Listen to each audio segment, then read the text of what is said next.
I have a true Victorian day because I am on an errand from an ailing father of a friend, and I also need to hem a dress. So I feel like this is the right day. I have a friend whose father is in the hospital, and he called me and was like, "Do you have any large print books?" And I thought at first he wanted like big chunky books that were large, and I was like, oh no, large prints. So I don't own any of these, so I need to go get him a nonfiction and a fiction book. He said preferably by a man, which I, as a feminist, will swallow, and get him a book. But since I'm going to go to a secondhand book store and buy them, I thought that I have a bunch of books that I've been meaning to get rid of, and I haven't yet. And this is sad because many of these books have been there for a while, and I'm not very big of an unhauler. The first three here are very painful because I remember being so excited when I got them, and I have not been reading fantasy really at all, and I'm not probably going to go back and read these. And yeah, they're mass market paperbacks, so not my favorite, so I'd probably read them in audio if I could. And I tried to give them to my friend, and then at that point I realized like I should probably not have these on my shelf, so I'm just trying to give them to a friend. But I have Bloodsond by Anthony Ryan. I've heard great things about this. I don't know when or if I'll reach for it. I think, do I have a date in it? I don't have a date in it, but I probably had it for probably 3 or 4 years. I have these two, which is The Way of Shadows and Shadow's Edge. I know that these are very popular as well, and I think that they're not even, yeah, they're book 1 and book 2 in the series. These are large, chunky books that I've heard really good things about. I've heard that there is some sexism involved in them as well, and like, I don't know, I would maybe like to read them one day, but am I going to read them physically? Probably not. And can I pass them on and get books that I'm more likely to pick up more soon? I think so. The next book is really funny, and that is Joanna Trollope Marrying the Mistress. I was like, this is a really strange title for a Victorian book, and I have a book haul where I talk about this. But pretty much, Anthony Trollope's mother was an author, and I knew that she was an author and she was a Trollope and stuff like that, and I was like, perfect. I mean, like, her books are practically out of print. It's so great that I found this, and it's like a strange title, but you know, sometimes Victorian books have strange titles. No, this is a woman who says she's a descendant of Trollope's, and a very erotic novel, which I don't tend to gear toward. So I've had it on my shelf for probably like a year and a half, and me being like, I really need to get rid of this book. So that one is gonna go. And I made another mistake, and that is Joseph Boyden's Wenjack. Heard the name and saw this and was like, oh yeah, I've seen this a lot on like Indigenous Canadian books. This is a guy who has pretty thoroughly been rejected as someone who is pretending to be Indigenous. I've done a lot of research into it because I don't want to just like say something with like someone's ancestry and not believe them. But like based on a lot of the research that it is, he seems to have grown up near a native reserve and then being like, yes. And then whenever people talk to them, he's like, yeah, this like person adopted me. And I'm like, so yeah, don't love people pretending. And he's had like a lot of awards and recognition in Canada. And like, it would be great if you were telling someone that you're a white person and you want to like uplift Indigenous stories, but if you are white pretending to be Indigenous, taking up roles that Indigenous people should, not gonna really read this. I actually kind of even feel slightly slimy about returning it to a used book rather than just like, you know, putting it somewhere. I don't know, I don't want to destroy a book, and I did buy it, but I don't know, I don't really know how to feel morally about that. A book that I had a really high recommendation for and did not like is Tuesdays with Morrie. This is a book that came out in 1997, and it's just like life wisdom and stuff like that. And I don't know, I understand, I guess, why some people find it emotional. I didn't really have any meaningful things from it. And I think I got it in, yeah, 2018. And I think I read it in 2019 or so, and I did not like it. So I have another book here that I'm not going to show on screen, but I am going to get rid of. And it is by an author who asked me to send the books and stuff like that. And yeah, was not very nice to me afterwards. So I was like, I was planning on reading your book, but you were not nice to me. So yeah, anyways, it's a signed copy and stuff, and hopefully someone else will enjoy the story. I just have a bad taste in my mouth now. So other fantasy that I have A Song for Airborne by Guy Gabriel Kay, and I do want to read him. He's a very acclaimed, famous Canadian author that writes fantasy, beautiful prose. I really don't like mass market paperbacks, like dyslexia. I find this very difficult. Like, I love like a big book that opens and I can see well into. Another book that I bought so many years ago, and I barely ever buy books full price. So it must be in 2017, 2018, and I'd heard so much about Vicious and I hadn't read it yet. And I bought this Savage Song because I was like the only available like the Schwab book that I could find. And I've never read it. I have a thing in like this chunk into the book, and I will take that out now because I don't think I'm going to read it. I was not drawn in, and I have read 8 V.E. Schwab books now. Like, she's one of my most read authors, and there's only a few of her books that I really love. I DNF'd A Darker Shade of Magic, and I like Vicious. I've never continued on because I think I like it as standalone. I've read some of her middle grade books. I read Gallant last year, which again, I like the vibe, similar to Invisible Life of Addie LaRue. Like, I always like the vibe of her books, but I never like fall in love with most of her books. I also read The Near Witch. Like, I read so many of her books. So this has been on my shelf for like 5 years. And this is The Thief Lord by Cornelia Funk. She's the one who writes Inkheart as well. And this was when I was kind of just picking up any book that seemed somewhat familiar or whatever. And I did read it. I was not engaged with it. It's just been on my shelf for a long time. And then I also have The Book of Lost Things, which has been on so many TBRs. I got it like very, very early. I think maybe, yeah, August 2017. So like quite early. And I've never picked it up. It's been 6 years and I just don't think I will. So yeah, I think it's time to set this aside, and this one is hard. I have 2 last books, which is City of Glass and City of Ashes. At one point, I was planning on reading all of the Mortal Instruments, similarly to just like understand them, etc., etc. And I did start the Mortal Instruments book, and I think I read like 150-ish pages. I have it down there. I've annotated it, and like maybe I'll finish it one day. It is my joke that it's been on my currently reading shelf since 2016, and to me it's just very humorous to just sit there. And I will keep that copy. The other copies I sent on to my friend. She said she was looking for them, and I was like, you know, I own all of those books. So these were the 2 books that she already owned, so she didn't need them. And I was like, now I don't even have a complete series of them. I'm probably never going to read them. I don't know why they're on my shelf. Also, at the end of this vlog, I'm going to include, because I had 2 recent like book hauls that were from thrift stores that I filmed but didn't know what to do with. So I'm probably going to put those at the end of the book as well. So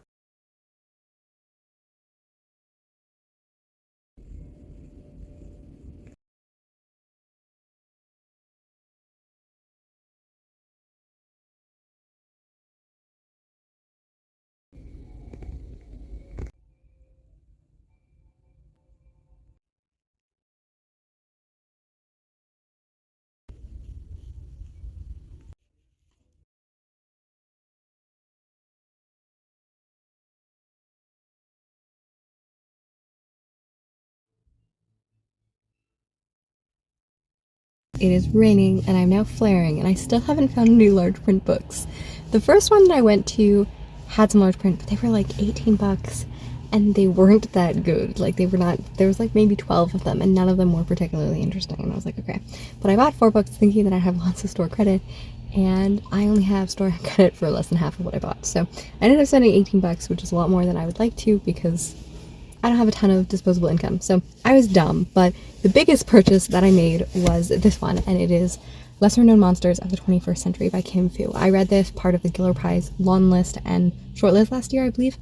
And yeah, it was so good. I like the first one that really deals with grief and like memory, and like how in this world you can go back and relive memories or like artificial memories. She's begging the operator to allow her to live one more day with her mom, but one of the rules is that you can't have a day or something like that with a dead person. So she can't do it. And she's kind of like looking and asking, like, can I please do this?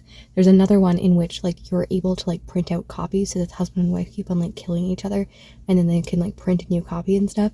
It's just like a lot of interesting things about technology, and like there's some horror aspects to it, and like it's just really, really good. It was 11 bucks, originally like $21.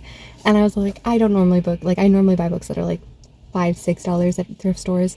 And like, you know, I bought an $8 book, and I also felt like I was being very pricey. So yeah, but this is a beautiful copy. I know that it's unlikely to be that widely available in the thrift stores for like $3 or $4. And then I was overjoyed, like over the moon, because I found the short stories of Liam O'Flaherty. This is a guy who wrote The Sniper. I've talked about this book before because it is my favorite short story that I have ever read. I read it when I was 14, and then I reread it in school a little bit later. But like, I just remember being transported. It's the Irish Civil War, and it's about this man who's a gunman on the thing. I think it's like no more than like 2 pages, 3 pages, but it's like transformative, and I love it so much. And it's like largely out of print in Canada. It's funny because like I studied it twice in school. Like, it's widely studied, but you can't like buy his books very easily, and if you try to buy them from the UK, they're like $30 and then shipping and like all of these things. And I put them on Christmas lists and stuff because I'm like, I can't afford to buy this book, but I would love if someone bought this book. And then I found this one for $8, and it has a bunch of short stories. It's not like a nice copy. Like, I prefer when there's a little more space in the margins and stuff. But like, yeah, this has a sniper in it. I'm so excited to finally own it after like 12 years of me loving the book.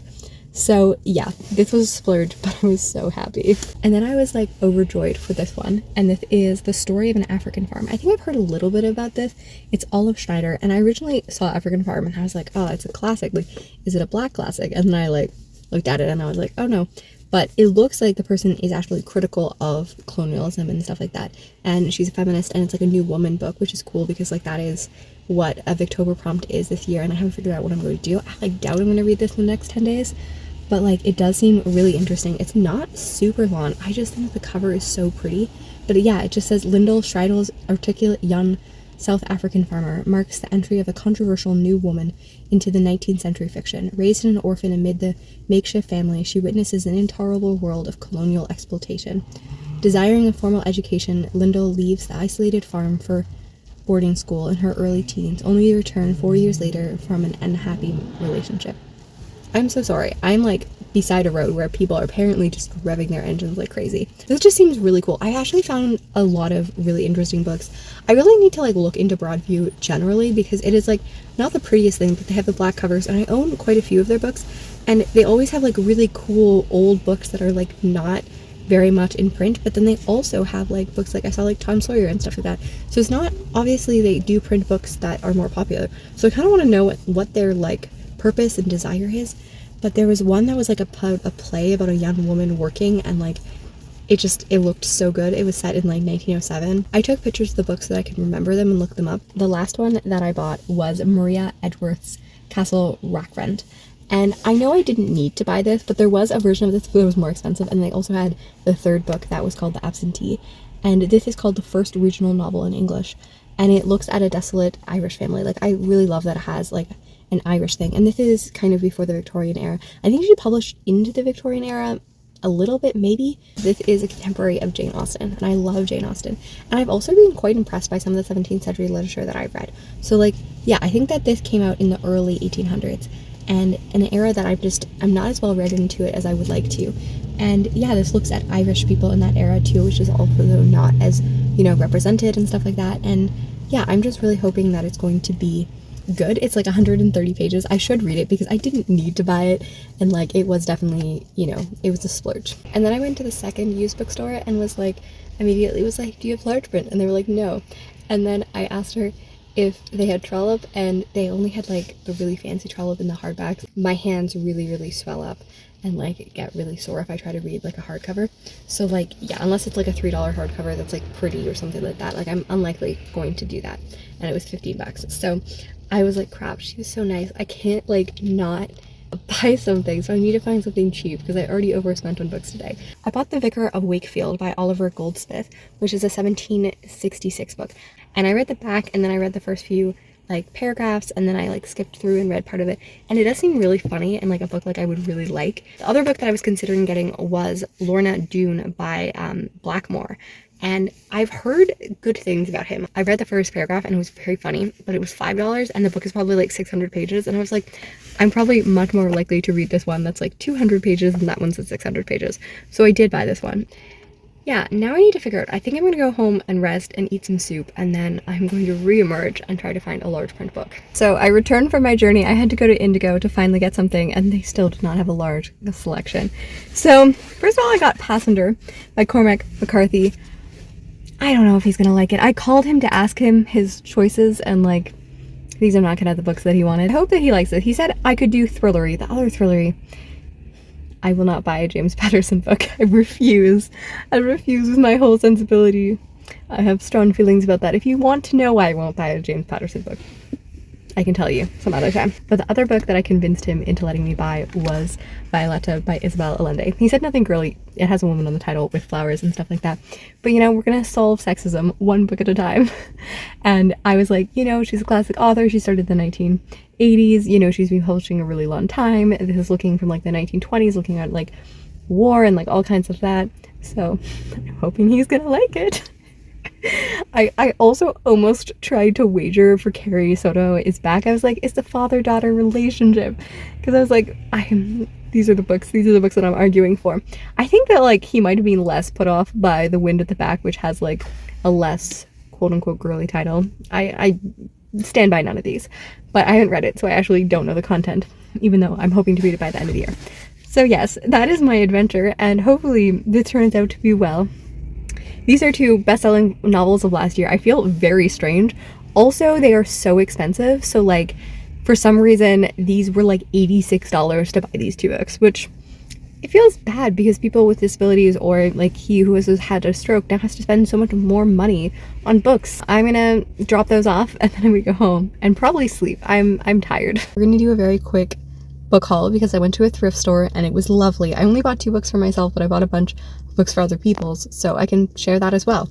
First off, I have Gilead by Lynn Robinson, and I've heard really, really good things. It begins with talking about how when I'm going to be gone, and I've heard amazing things from Greg from Supposedly Fun, and that really induced me to get it for $2.29. The other book is one in which I've already read, and this is Their Eyes Were Watching God by Zora Neale Hurston. So many of the other covers of this I really, really love, but it is a book that I definitely had mixed feelings about, but I really love Zora Neale Hurston as an author.